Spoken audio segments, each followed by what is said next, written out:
Morning class. आज हमारा topic रहेगा वीडियो के अंदर आणविक द्रव्यमान निकालना। सबसे पहले तो आप ये समझिए, आणविक द्रव्यमान मतलब अणुओं का द्रव्यमान, ठीक है ना।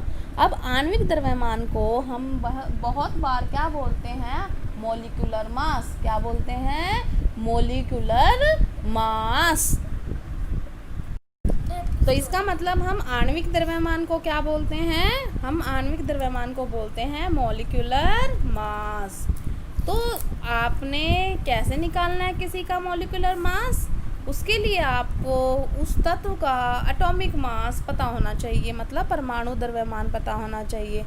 उन परमाणु द्रव्यमान का पता होगा तो हम ऑटोमेटिकली आणविक द्रव्यमान निकाल सकते हैं। इसका मतलब अगर आपको किसी तत्व का, किसी एलिमेंट का एटॉमिक मास पता है तो आप फिर मॉलिक्यूलर मास इजीली कैलकुलेट कर सकते हो, ठीक है।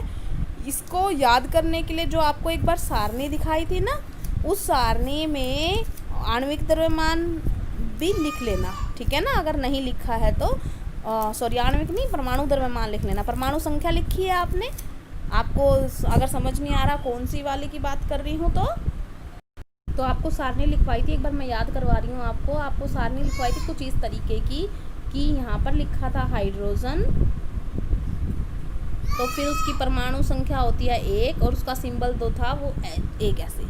तो ऐसे यहाँ पे आपने उसका क्या लिखना है? परमाणु संख्या के साथ परमाणु द्रव्यमान, तो हाइड्रोजन का 1 ही होता है। उसके बाद हम करते हैं हीलियम। तो हीलियम का बेटा He सिंबल होता है, 2 इसकी परमाणु संख्या है, एटॉमिक नंबर है 2 इसका, और जो परमाणु द्रव्यमान है वो इसका होता है 4। तो इस तरीके से आपने ये सारणी पूरी करनी है। मैं आपको भेज दूंगी आज, आप उसको जिसने नहीं लिखी है वो लिख लें। अब मैं बात करती हूँ परमाणु द्रव्यमान से हम आणविक द्रव्यमान कैसे निकालते हैं। तो सिंपल सी बात है। फॉर एग्जांपल सबसे सिंपल लेते हैं हम, सबसे सिंपल लिया हमने, देखो सबसे सिंपल लिया ये H2। इसका आपसे पूछा गया आणविक द्रव्यमान निकालो, तो आपने कुछ नहीं करना। आपको कितने हाइड्रोजन दिखाई दे रहे हैं? 2, ठीक है ना। अब एक हाइड्रोजन का आपको पता है कितना होता है? 1, तो इसका कितना हो गया? 2, और पीछे यूनिट हो जाएगी इसकी U। समझ में आ गया? क्योंकि एटॉमिक मास की यूनिट भी क्या थी? U थी, तो इसकी भी क्या यूनिट हो जाएगी? 2U। अब इस तरीके से हम अगले वाले पे आते हैं। मान लो आपको बोलता है कोई ऑक्सीजन का निकालो आप, गैस का। तो ऑक्सीजन के कितने यहाँ पर एटम दिखाई दे रहे हैं? 2। एक ऑक्सीजन का कितना होता है? 16 है, तो कितना आ जाएगा ये? 32U। बेटा जो मैं ये एग्जाम्पल कर रही हूँ ये आपने करने हैं, प्लस में जो मैं सारणी भेजूंगी, आपको टेबल भेजूंगी, वो भी आपने लिखनी है, ठीक है ना। उसके बाद हम आते हैं तीसरे पे। तीसरा हमारे पास मान लो हम ले लिया नाइट्रोजन N2, तो हमने किया 2 इसमें दिखाई दे रहे हैं। नाइट्रोजन का कितना होता है? 14 होता है, तो ये कितना आ गया? 28U, ठीक है। अब इसी तरीके से अगर हम मान लो थोड़े से और एडवांस पे आते हैं, हम पानी का निकालते हैं। पानी क्या होता है? H2O।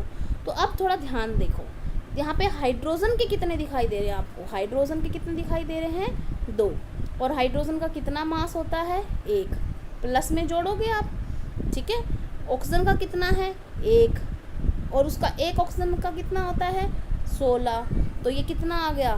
2 + 16 कितना आ गया? 18U। ये हो गया इसका आणविक द्रव्यमान। अब अगर आप निकालते हो और किसी का, मान लो हम निकाल रहे हैं CO2 का। किसका निकाल रहे हैं? CO2 का। तो CO2 में देखो कितना एटम है कार्बन का? 1, ठीक है। कार्बन का होता है 12।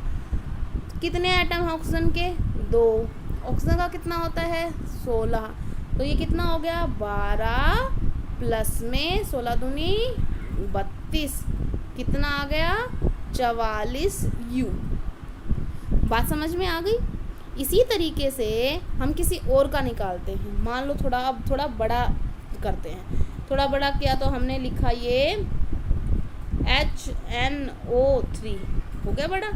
तो यहाँ पर आपने एक एक करके करना, घबराना नहीं है। हाइड्रोजन के कितने एटम दिखाई दे रहे हैं आपको? 1, और हाइड्रोजन का 1 ही होता है।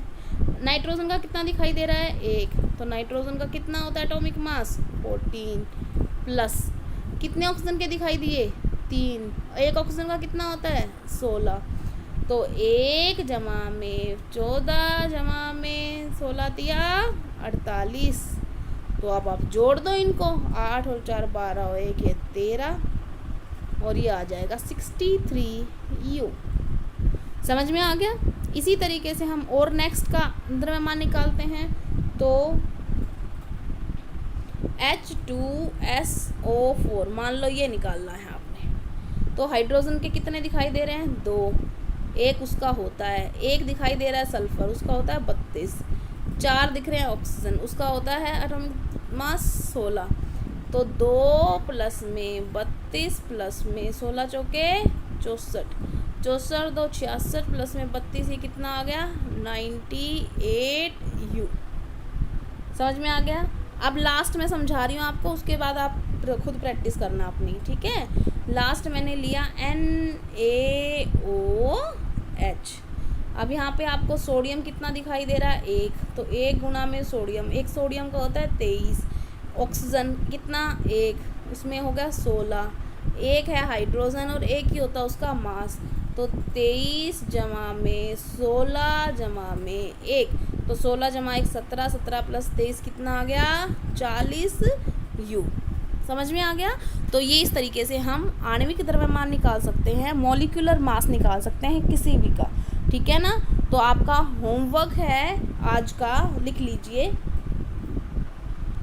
होमवर्क है पहला, आपने निकालना है इनका द्रव्यमान, आणविक द्रव्यमान H2O2, दूसरा KOH, तीसरा NaCl, चौथा H2S और पांचवा S8, ठीक है। इन सब का आपने मॉलिक्यूलर मास निकालना है, ठीक है। आज के लिए इतना ही। Thank you class.